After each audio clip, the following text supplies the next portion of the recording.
So I'm just going to put together a little salad. I thought I would share that with you. It's just going to be a simple spinach salad, but we have, I've just washed all my spinach here and dried it, and so I'm going to put this in the bowl. And it's a beautiful, well, it's not really a beautiful, it's a beautiful April day, but it's raining outside, so it's not really beautiful, but it's still a beautiful spring. So, so I just kind of, fluff up the leaves depending on whatever that might be, right? And whether it's spinach, like almost never ever use iceberg lettuce.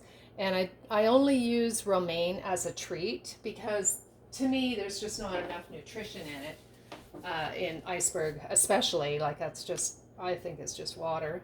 I'm sure there's something in there, but not as much as what there would be with the dark leafy green. Or romaine, and I do like romaine as a treat though once in a while. Anyway, this one happens to be spinach because it is April and all the green salad greens aren't quite up yet. But what's super fascinating and wonderful is we have these. These are turnip tops from last summer, and the plants are pretty little right now, but these are from last summer. So I've gathered the tops before before pulling them up to plant a new crop this year, and saved them, and look at how pretty they are. So these are just like absolutely amazing. I don't have any idea about the nutrient content, but anything that's dark and leafy and that's organic and from your garden has got to be really good. So I'm just going to I'm going to cut these because they're a little bit more they're a little kind of like a cabbage, or so they're a little tougher. The leaf is a little tougher, whereas spinach, pretty much just melts in your mouth. Although I do encourage people to chew their spinach still, but I am going to cut this up because it is a little bit tougher, almost like a kale. So I want to, especially when I get down to the stems, and there's so much nutrition in stems. Like, if you don't know this, parsley stems are one of the most densely packed nutritionist things. Densely packed full of nutrients of anything, like parsley stems. And with parsley stems, though, what you're going to do is, I'll just pretend this is parsley stem. You're going to try and cut it lengthways so that you get the most surface of the stem, right? So it's not encased in the skin. So yeah, so that's how you would cut your parsley stems. And actually, I should have done that because I do have a little bit of parsley. Anyway, these are the turnip tops. Really, really good. I'm going to put these on top of the sprinkle it with spinach like that. And I have picked dandelions, fresh April dandelions. So the way you tell a real dandelion is it's going to have the really sharp indented teeth right into the stem. It's going to be super sharp. It's not going to be round like this. This is a little bit of a, there's so many different varieties that are not dandelions. And what these will be, and they're usually bigger, thicker, and hairier, but they're thicker. They have little tiny hairs on them and kind of fleshy. That's not the true dandelion, just to show you.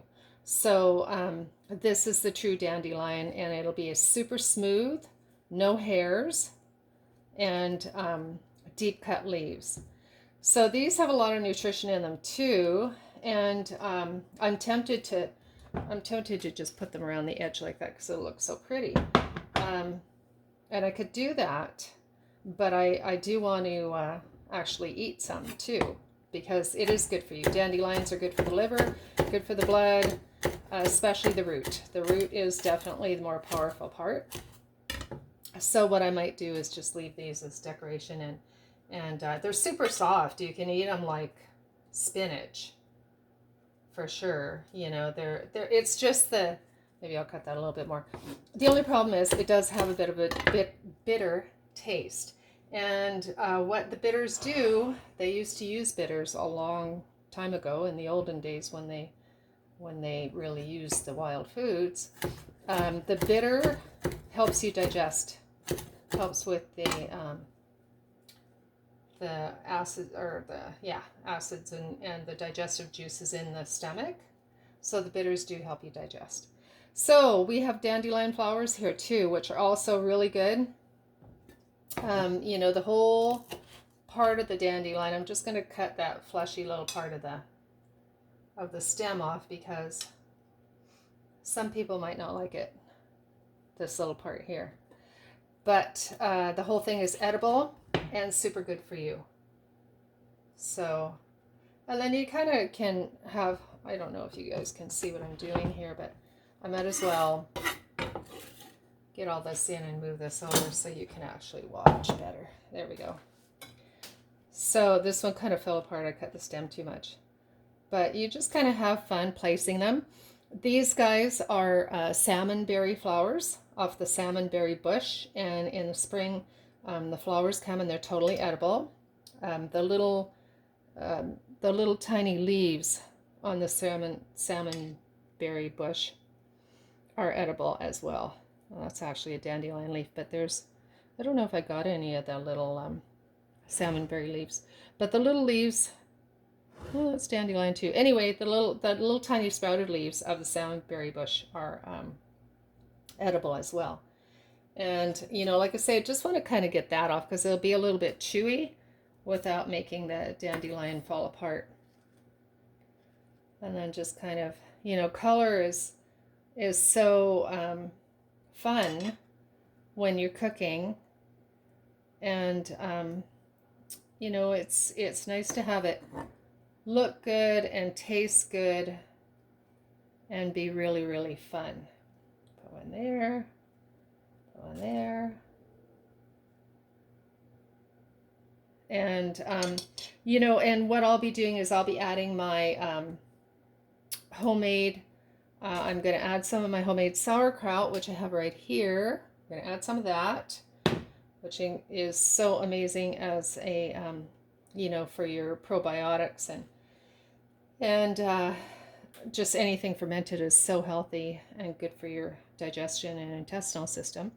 And then I'm going to add my homemade basic salad dressing, which is on many of my videos, YouTubes and all that stuff. And it has garlic, apple cider vinegar, horseradish, onions. It's just like super awesome. Okay, so I'm just going to kind of go like this. If I set these guys here for the picture, it's going to look like super pretty. Okay, so you just fool around with that. If you I usually do my salad last after the rest of my dinner is ready, so I don't feel stressed, and this is kind of like my wind down part of it, where I can actually know that everything else that's work is done, and this can be a little playtime. So a little of the sauerkraut. So in many of my sauerkraut recipes, I talk about rinsing it first, because for most people they need a lot more salt on it than what you would want, just so that it doesn't rot. And this particular one is not very salty because I've been keeping an eye on it, so it's not too salty to put in here whole. So there. Actually, I'll add a little bit more. I just don't want to overpower with the sauerkraut and hide all the beautiful flowers. But I've done a lot of these salads, like hundreds, on my YouTube. But I don't usually show people how I do it, and people have been asking. So isn't that just like incredibly beautiful? And so like my husband says, take a picture of it first and then put the salad dressing on and mix it all up, and so that it's coated, and then you can eat it. So there you go. Enjoy.